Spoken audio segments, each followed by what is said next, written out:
Welcome back to the Mustang Blueprint. I'm your host, Logan Erdman, and tonight we're joined by Toni Bladholm. Toni, can you tell us just a little bit about yourself? Oh, how much time do you have, Logan? Oh, as much as you need. Well, let's see. The most obvious thing here on the campus of Southwest is that I am an education professor. I'm also the advisor for EMAE. I'm also a College Now mentor. I'm also a farmer. Okay. I also started a flower farm this summer. So if anybody watching this would like some employment, please come and find me in the IL building. I'm kidding. No, I'm really not kidding. So that is a real job opportunity. And I'm from the prairie. I'm from Southwest Minnesota. I'm very, very connected to Southwest. My mom worked here. So I did get caught roller skating in IL by the university president at the time in the 90s.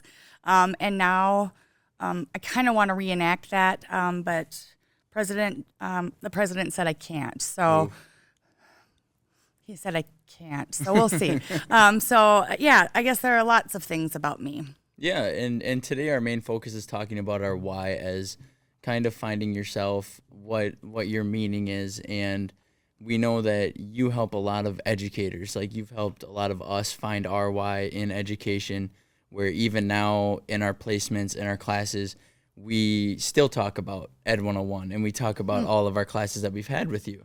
Wow. So That's suppose nice. Thank you. Thank you. That is nice. I actually needed that today, so thank you. And I suppose, like, what would you say you would, like, an advice for a college student to find their why? What would you recommend for them to do? Try everything. Join everything. Go to everything. I walk around this campus and I pull posters down. You know this. Yes, and I do. I bring them into class and I go through what's on the calendar on our campus. I talk about all kinds of different things in my classes, not just education activities.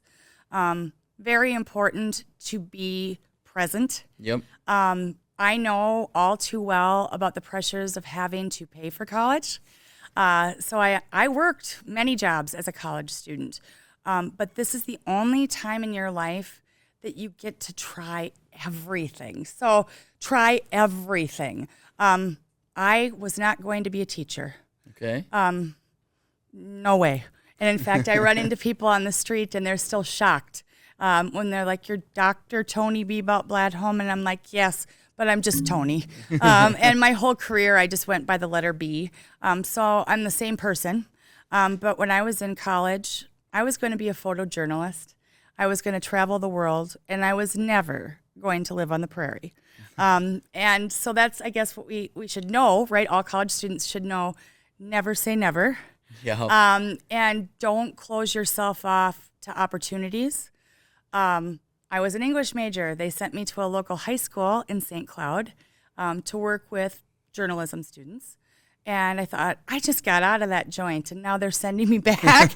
I couldn't even imagine it as someone who was a bit of a wildfire in high school. I know everybody watching finds that shocking. I thought, how did I end up here again? And I found myself going extra days, extra hours, helping kids with their writing, laughing, producing a newspaper. And it just struck me. I thought, I could do this. Yeah. I am happy. But I never would have thought that was my why. I never would have thought that was my happy, ever. But I wouldn't change my life for anything. I'm super rich. And some of you are like, in cash? No. But I am rich in love and lives, and I wouldn't change a thing. Yeah. And I think on that, the never say never thing for a college student or for really anyone, that's very true. Like, I'm very set on when I'm done with school, I want to move up north. I'm very set with that. Okay. But every time I go up north and then I come back down, It's back home, I'm like, this is home. The beautiful cornfields and bean fields are home. Yes, and all of the aphids flying out into your house, so you shop back your living room. I mean, all those things are absolutely beautiful. I know what you mean, because this is home. Yeah. This campus is home. And this campus, that's another thing that every student should know. This will always be your home. Like, you will always be a Mustang. You will always be brown and gold. And I thought it was exciting to watch the alumni come back for homecoming, and to be excited to be here. Sometimes when we're in the moment, like college students, we can only focus on what's next, or crossing things off our list. Yep. So the second piece of advice is enjoy it. Yeah. Only time in your life that you really get to put yourself out there and do different things. Yeah. Like, I know that you've added a major, right? Yep. Okay. Yep. So did you ever think you were going to do that? Nope. No. No, I didn't. So can I ask how, I guess I'm interviewing you now. How did you find that? How did you know that that's what you wanted? Yeah, I had a business class, because I kind of have always liked business. Yeah. So I went into a business class with Dr. George Taylor, Uh-huh. and I was so scared at first to go up and ask a question, because it's like your first year student. You're kind of like, oh, are they going to like help? Are they going to do this? Yeah. And I walked up and I said, yeah, I just have a question about this. I kind of want to start this idea. And he said, walk with me. And then they help you. Yeah. And then just like that, then I added another thing to it. Yes, but you put yourself out there. Yeah. Yep. But you found yourself in a business class with education background. Yes. And you looked around at everybody else and thought, I didn't bring my calculator. Yeah. But that's what I think is great, and I admire you for that, because a lot of people, fear limits them. Yeah. College is a time where fear should not limit you. Yeah. Yeah. And your why is going to be 17 million things. Yeah. Yeah, and it's all going to come back to one thing. And my big why is, how can I make the world better? Yeah. Yeah, yeah. And And I think everybody needs to ask themselves that, like, how does my life matter? And every day, even if you're tired, go to bed and feel really good about what you did and who you were with. Some people my age, 29, sometimes find themselves unhappy because they didn't find the job of their dreams. They didn't find their why or their passion. So if I were talking to college students, I would say, find out before you're 29. That's what I would say. And I know right there saying they're not necessarily happy with the job they're working, right? Right. And as a teacher, I know one of the first things you said to us was, you are going to be super rich as a teacher. Yeah, and everybody always thinks I have money. And then they're like, oh, no, wait, no. And that's the other thing, too, because, like, even today, helping out students, I was in a classroom and just being able to help them with just not an easy task, but just a more difficult task for them. Yeah, a smaller task. Yes. And helping them do that, having someone there to help them, and then they smile when they understand it. Uh-huh. We're all kind of starting to understand, to know what you mean now. Where the first day when you said you guys are going to be rich, we're like, you're crazy, Toni. Well, I am crazy, but hopefully in only a positive way. That's my hope. But yes, so you had that feeling, and you can't buy that feeling, and you can't sell that feeling. Yeah. Yeah. And there with helping the student, you can help them find their why as well. Yeah, and that's super important. And the way you do that is you make sure that you don't narrow their why. Mm-hmm. You don't tell them that they're only good at one thing, or that they're not strong in an area. Teachers have a responsibility to open the world to students and to make sure that they know that it's limitless. How many stories do we hear where a teacher changed a famous person's path? Yeah. How many stories do we hear that a teacher changed just an average person's path? Yeah. So teachers have a lot of power. They need to use it for good. Yeah. Yeah. Yeah, and I know in other classes recently this semester, we were shown a video where there was a student that could not stand still, right? Always moving their hands, always walking around the classroom. and in the video, the teacher's like, sit on your hands. And they sit on their hands, right? Mm-hmm. But then so many seconds later, they're already doing it again. Yeah, yeah. And the one teacher in the following class was like, I think I might know what this student needs. And he gave him a pair of drumsticks and let him play with the drumsticks. And now he's a professional drummer for a band. Yeah. Yes. And right there, that's, again, helping that student find their why. He saw something And instead of stifling it, he said, let's roll with it. Yeah. Oh, by the way, on a side note, if you've ever been a teacher and you have drummers in class, oh, it's constant. It's constant. So you can either join the band and go on the road with them, or you can stifle that. And I really, really hope that no teacher ever stifles what's possible, because the kid can't help it. Yeah. Yeah.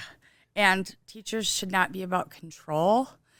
They should be about teaching students to have self-control. And that brings joy to a classroom. Instead of disciplining students, managing a classroom. Very big difference. And the classroom that's managed, you hear laughter. And in the classroom that you see discipline, you hear raised voices. The only time there should be raised voices is raised in joy. Yeah. When you're clapping, and I know some of my colleagues are like, why is that woman next to me? I'm sorry, everyone. So, yeah. We already talked about finding your why, right? Yeah. And I'm sure you've helped students find their why along the path as a teacher. And and have you ever had like a specific not to name names, but like not a situation either, but just a memory or something that you remember when teaching that helped a student find themselves? Oh, millions of times. And it could be small moments. And some of those moments maybe weren't even finding their why, but it was a moment where they realized that they mattered. And if people know that they matter, they can find their own why. But if they feel invisible or broken or left out or downtrodden or just hopeless, even at very young ages, knowing that they're seen, that they matter, somebody's cheering for them, and just knowing them, knowing your students. There's a reason that we do Welcome and Joys, because I learn about my students by what makes them happy. Same thing applies to all humans. If we know what makes someone happy, that's the road to their why. Yeah. Yeah, that's definitely the road to their why. Yeah. Yeah. And I remember doing those Welcome and Joys. Yeah, and I'm sure you rolled your eyes at first, like, hey, lady, I want to know what our homework is. I remember the first time when you asked, it was something about, I think it was on a Thursday class. Oh, tie-dye Thursday, yes. Everybody, tie-dye Thursday, don't forget. And I raised my hand, you're like, Logan, what's your Welcome and Joy? And I was like, it's almost Friday. Yeah. And you were all over that, and everyone else just like after that was like, okay, like. Well, yeah, heaven forbid I don't respond to everybody's joy, because that's the other thing. Teachers should find joy. Humans should find joy in other people's joy. Being excited for other humans should just be a natural thing. I've seen lots of T-shirts around campus right now that say "Be kind." Being kind means being interested in other humans. Yeah. Yeah, and maybe slowing down to actually listen to people. Yeah. So, yeah. And the Welcome and Joy too, trying to funnel it in towards like more first year students, right? Because it was an earlier course, so we were first year students, and a lot of the time first year students aren't necessarily the most outgoing. Because it's scared. Yeah, and I was too, and that really helped with it. And then also bringing in, you want to always be building people up, and not with education as well, because if we keep on doing the negatives, kids are going to shut down and not want to explore different things. They're going to have that negative experience and not want to go and explore or try it a different way. They give up. Yeah, exactly. And another little sneaky tactic of Welcome and Joys is I really think each one of my classes is a family. Yeah. And I really think that human beings learn better together. Like, we're in a human business. And so students in college cannot sit next to each other and not know each other's names.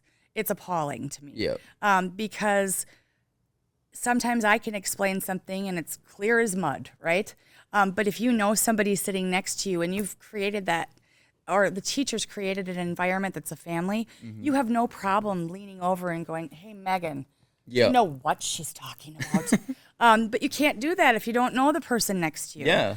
And I don't think that applies to just education courses. Yes, absolutely. Teachers have to get used to putting themselves out there and engaging in with other people. But every class that every college student is in, they should be introducing themselves to the person sitting next to them. Yeah. They should be talking to them. Like, that's how we learn. And who knows? Like, the person sitting next to you might have this fabulous idea, like a podcast, and all of a sudden, it's a group of people that are working together, and there's all that energy. But it doesn't start without somebody tapping into it. Yeah. Yeah. Absolutely. But people are scared. Oh, yeah. And it's easier to stick to yourself. But it's a lonely and pretty stagnant way to live. So I do like to see the activity on campus. I like to see students that have never met before talking and laughing and doing something together. So that brings me joy. Yeah, because it brings in the relationships as well. Yeah, because we're all each other has, and we're better together. I know that sounds super cliche and maybe like some kind of like commercial for I don't know what, but I think it's true. Yeah. And I know that everybody's why changes. So when I started out wanting to be a teacher, my why was to, make an impact.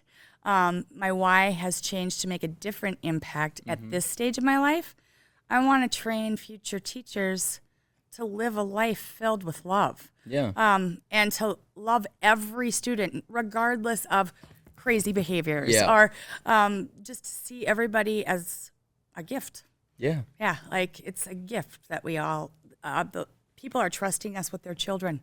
There's nothing more precious to them. So I take that job pretty seriously, regardless of if their child is this big or if their child is sitting right next to me on the couch.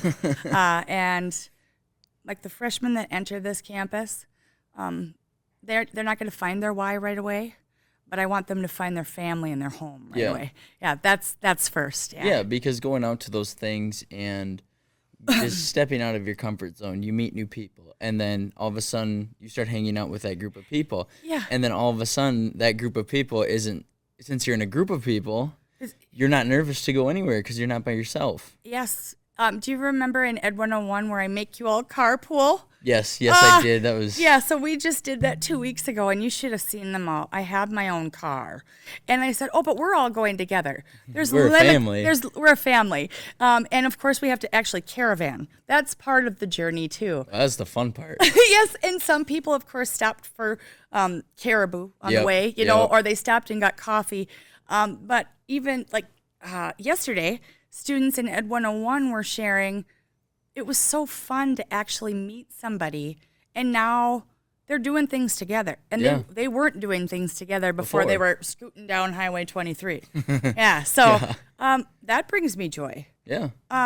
Because they have each other, and humans need each other, and teachers need each other, college students need each other. So, and that means people that are very different than you. Yeah.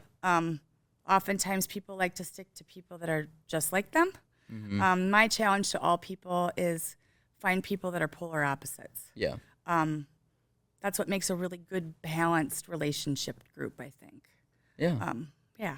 Yeah, that was and the carpool idea. I mean, I really enjoyed it. We had a lot of concerts in there and stuff, so that was kind of fun. But like on the way back too, we could share with each other kind of what we learned or what you were excited about. Yeah, like what because this is our first time being in a classroom. Yeah, and you were pumped. Yeah, we were nervous, but also pumped at the same time. Yeah, it's a good type of nervous. Yes, and just being able to having a partner in the classroom also really helps because it can be kind of you don't think it's very daunting to walk into a school all by yourself until you do it. I know. And you don't think that front of the room is so terrifying until you have 30 sets of eyes watching every move you make. Yes. Yeah. But that's why, again, we're better together. Yeah. And I don't care what profession you're in.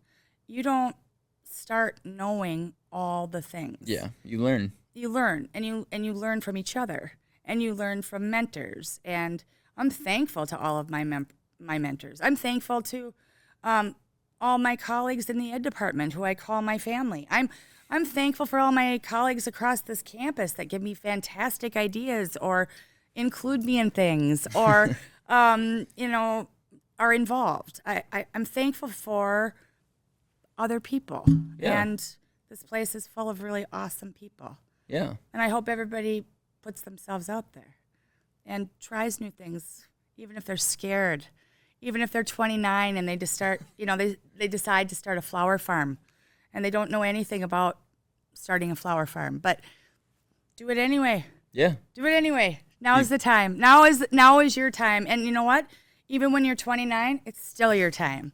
Still your time. Always, always, always your time.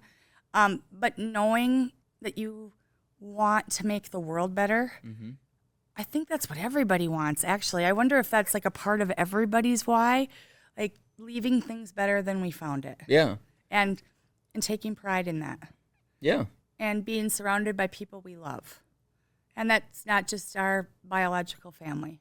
That's the thousands of students who have blessed my life, or the thousands of parents who've supported me along that journey. So I'm rich. Yeah. Exactly. Yeah. Exactly. Yeah, I'm rich. Yeah. So now, with you finding your why, was there someone in your life that was a huge influence on you to make the world a better place? What, like that you have that's always pushed you to do the best you can, and to just kind of support you? Oh, yes. And I was lucky I had a village, but if I had to like pinpoint where my inner strength came from, was definitely from my home. Okay. My dad, United States Marine, very, very proud of him.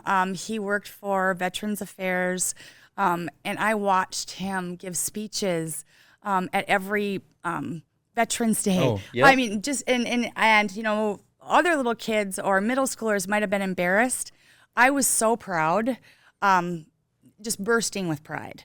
And he was a real pusher, a Marine. So there were no excuses. Yep. There was no giving up. There was no shutting down. There was no moving back home. And he did tell me when I went to college that I could not live in his basement. So it was make or break time. Toni, work your butt off. Do a good job, because you can't come back here until you do. Yeah. So that was like one side of my life. So this constant, this. And then the other side of my life was my mom, who I always call like a beautiful 1970s homecoming queen. And she worked here at the university. So I was lucky in the sense that she knew a lot about education, which probably helped me navigate things easier. Yep. And like I said, I spent a lot of time in the education department as a kid.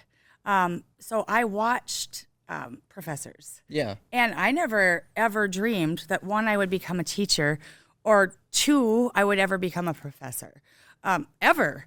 So I kind of wake up every day kind of surprised and excited about the opportunities that I had. So I had those two. It was a really nice balance. One pushing, one hugging, one kicking my butt, one asking me about my feelings. And then I had a wonderful brother who was younger, and I don't know, do you have siblings? Yes. Is there any kind of competition between siblings ever? Oh, absolutely. Yeah. So my brother was perfect in every way, right? So perhaps he pushed me too. And as adults, the only reason I went back to get my PhD was because my brother said, "You're too talented not to." Yeah. And of course, I didn't think that. I was the kid that tried to get out of school. I was the kid whose second grade teacher told my mom that I would never amount to anything because I was a daydreamer and fancy-filled. What? I don't want to meet an 8-year-old that isn't fancy-filled and a daydreamer. But I was lucky because I had parent advocates. I had my mom, 5 foot nothing, 100 pounds nothing, telling this teacher who was trying to destroy me what she could do with all of her ideas. Yeah. And I'm lucky. And so I guess maybe that was also a beginning of where I knew that education needed somebody that actually loved people and didn't limit people.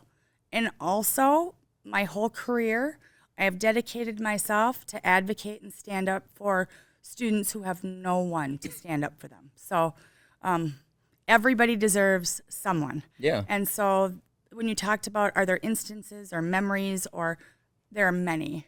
And some of them were really emotional. The teen mom who invited me to stand up with her at her graduation. I'm probably going to cry. Or the students who were new to country. I hugged them as they came off the stage from graduation, and then I watched them become college students. So, Yeah. I mean, and those are all the time things in education, and it's totally changed me as a human. Every student's story has changed my own story. Yeah, support is such a huge thing, and I know we keep on bringing back, like we keep on talking about. It's kind of like scaffolding, right? Like we're scaffolding to show that literally everything that we're talking about right now, the failure in something, you fail in something. Well, guess what? You have that support there. You have someone pushing you to do better. Yep. You have someone there for you to talk to them if you need to, and you have someone yourself to step out of your comfort zone, and it all can relate back to finding your why. Yes. And I see people need to build confidence to find their why. And that's why the support system is necessary, because that's where we fill our bucket. Absolutely. And that gives us the confidence to say, yes, I will join. I will join the faculty pickleball team. I don't even know if that's a thing. I was gonna say, are you but if it actually in is, that? but if it is, I mean, I have sweatbands, so I could definitely participate. But having confidence comes from people believing in you. Yeah. And everyone needs that. And anybody going into any kind of human field needs to make that their focus, because that's making the world better, and that's their why. That's their why. Like, and it can be small things that make the world better. Really small things. I don't know, small kindnesses. Today, everything fell off my cart. 3 students stopped to help me pick them up. And they weren't ed students. They weren't students I knew. And then we were visiting, of course. That's why it takes me like half an hour to get like from here to there. But small kindnesses change the world. Yeah. Yeah, absolutely. Yeah. And that's why I see you walking down the hall, and you do make eye contact with everybody, and you say hi to everybody. And that's what the world needs more of. So that's my another compliment for you. Yes. Thank you. Yes. You're welcome. And yeah, it also bringing up, if you want to do something, go do it. Yeah. Right? Because we don't know how much time we have. Yeah. Yeah. And so I guess I live every day honoring, the people those 3 people that I talked about supporting me. They're not with me anymore. So I get up every day making the most of my life for people that didn't have that day, for people that didn't have today. And that's how I honor people, I think. That's how we honor people, is by not wasting 1 second of our life with negativity or this didn't work. Yeah, we all get down sometime. But then there are strategies and there are people that help us get back on track. Yeah. No matter how old we are, young or 29. So, I mean, that's the key, I think. Yeah, and I know too, and in a lot of classrooms when I work as a para, they've done things to spread joy in the school, even where the teacher will go, okay, every single one of you is going to write 2 nice things on a sticky note. Yep. And we're going to go open up random lockers, or you can give it to a teacher when they're not in the classroom. Yeah. Don't tell them that, well, you can tell them that you wrote it. You can do that too, but just to give that little thing saying, hey, thank you for being here today. Yes. Or, hey, you are doing a great job. Yes, because everybody needs that affirmation to keep going. That's why, do you remember, I always tell all of you to email your former teachers and say thank you. Because when you're in the moment, it doesn't occur to you. Yeah. And then later, you're like, well, that's over. It means the world to people to hear a day later, a year later, 10 years later, that something they did made your life better. And that goes for all people, reaching out to the person that maybe helped you in a snowstorm once where you were stuck at their house. Yep. I still send those people Christmas cards, I mean, it was a weird time, but they were kind. So I think what you witnessed with those students paying it forward is something that not just little kids should have to do. Yeah. Yeah. And sometimes we forget that adults need the exact same thing that kids do.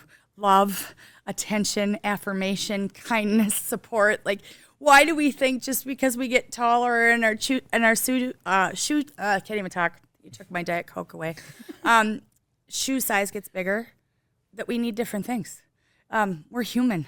And when we talk about like a hierarchy of needs, that's what we need. That is. That's what we need. Like, we need air. We need love like we need air. And some people that are very scientific would argue, and I would argue against them vehemently. We need love. That's a very good way to think about it. And we're kind of closing down now, kind of nearing the end. Is there anything that you would kind of like to shout out, talk about, one last big idea that you would like to give to people listening today? Yes. I think, I guess I've been focusing on the students on this campus, but I guess this goes for everybody. Don't waste your time. Take advantage of every opportunity, and just keep putting one foot in front of the other. And I will say this right now that we're at midterm. I watch a lot of college students that seem overwhelmed. I look at faculty members that might also seem overwhelmed. I think what everybody needs to do is take a moment, take a deep breath, and then be thankful for the craziness that we're experiencing. And that's hard to do sometimes. Be thankful that you have a chemistry exam coming up, or be thankful that you have a paper to write, because there's so many people that do not have that opportunity. There's so many people, and we get really wrapped up in us, but we need to stop and think everything that's happening to us is actually a good thing. Yes. We're going to learn from it, and it's probably something that somebody else desperately wants. Yeah, there's always a positive. Yeah, there's always a positive, and we have to remember we're really lucky, even when we don't feel like it. So even when your professors are driving you crazy, everyone, they love you. They care about you, and they're not giving you a midterm exam or a paper to punish you. They want you to go out and change the world with the skills to do it. But sometimes it's hard to see the forest for the trees.